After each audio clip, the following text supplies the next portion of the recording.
Ja se nadam da je kod vas sve spremno, skuhano, spečeno, spakirano za Božić. Ajmo vidjeti kakva je situacija u našoj redakciji. Ćao Dario. Bog. Glavne zvijezde, danas se radi. Nemo skoncentrirajte se. Zdravite naše slušatelje. Bog, sretan Božić, nova godina. Sve najbolje. Hvala vam. Naš Trpimir koji vam priprema glazbu je tu negdje. Trpimire, Sretan Božić. što želiš ljudima za Božić? Sve najljepše. Ana, Sretan Božić! nedovoljno entuzijastično. Ana, kaj trebam reći?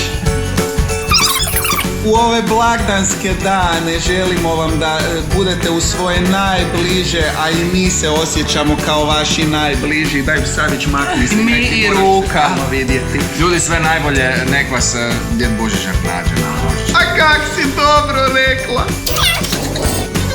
Marina, glas koji vas svakog dana informira o najbitnijim stvarima. Sretan Božić, sad sve znate. Bog, gdje si uzmi kolačić, posluži se božićni.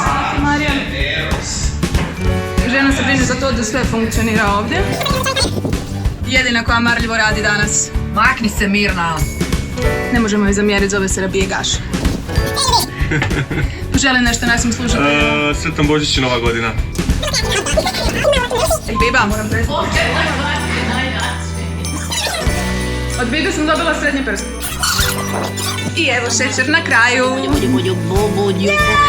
Sretan Božić. Puno ljubavi i mira i rekla bi Lola, nek se manje puca, više svira.